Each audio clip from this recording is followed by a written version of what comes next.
Hello ladies and gentlemen, Nick here. Welcome to this Aimless Wanderings vlog. Apologies for the lighting. The sunlight, yes, it is going in my eyes a bit. Today we are looking at the first of the 4 The Greatest of Friends Wave episodes. Marvin and Me. So this wave is called, this is a multi-doctor wave known as The Greatest of Friends. So it's 4 singular episodes. That's why I'm calling it a wave. And each one features 2 incarnations of the Doctor pretty much getting along and sorting out stuff. In this story we have the Pompous Doctor and Dynamite. In the next one, Happy Hour, it's Sorry and Pastel. In Man, I Feel Like a Time Lady, it's Dynamite and Quincy. And in the last one, The Greatest of Friends, so like on the line, the last episode has the same title as the wave title. It is Sorry and Pompous, with cameos from the other 3 later on, but it's mainly the Pompous and Sorry ones in that story. So, in this story, Marvin and Me, the Doctor and the Pompous Doctor and Tim are burying Martin the Pug on the Eye of Orion in the pre-credit scene, and also Tim's gotten the Doctor some trainers for as a gift. And then they get back to the TARDIS and they find that another gift has been left, this time by Dynamite, and it turns out to be a chihuahua! And that is very similar to how Dynamite says it. So, the chihuahua, named Marvin, a bit bites Tim, so the Doctor tries to send him back, but accidentally sends him forwards to see Dynamite. They then have to get themselves back when Tim falls into the swimming pool after being scared by Marvin. After Dynamite saves Tim, the dog Marvin takes control of the TARDIS, so Dynamite blows up the console room. But Marvin reveals himself to be a robot. So the 3 have to get back to the 2 Doctors, and Tim have to get into the Doctor's study, where they discover that the Doctor has some leftover robots from the Doctor Museum.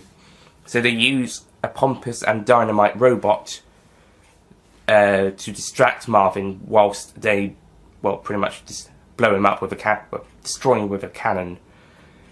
Which, the next episode will actually say where he got said cannon from. And then they go back to the Eye of Orion to bury Marvin. Dynamite then leaves after a call from Christie, and Tim and the Pompous reflect. So that is the plot of Marvin and Me. This episode is great. Again, we seem to be on a roll with episodes now all of a sudden. Because the next couple, whilst not as good as this one, well, not in this way anyway, whilst not as good as this one, we've seemed to be, since Dark at the Start, we're having the last couple of Aimless Wanderings audios are amazingly good. Whilst I don't think the next 3 in Greatest of Friends are as good as this one, I do think it is a brilliant wave overall. Marvin and Me is probably my favourite due to the interactions between the 2 Doctors mainly, and that's one of the key things about each of the episodes, the interactions of the 2 Doctors. And it is done brilliantly. The 2 are putting aside their differences to stop an evil robot dog who may have been planted there. And although we don't actually find out not even by the end of the wave who put that dog there, so maybe it was a plan for later on, maybe it was going to be another story. But certainly I was expecting the Greatest of Friends to explain where Marvin came from, but it turns out we don't know. It's a mystery. It's not the Master, they dismiss it.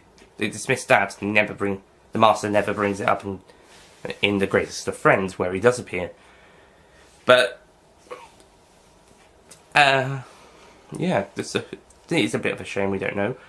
Like I said, it could have been planned for another story in the future, but, maybe the next multi-Doctor story. If there was to be one. Billy and John do great performances as Pompous and Dynamite, and Chris Johnson as Tim. There's also cameos from Benji Clifford as Fruit Pastel.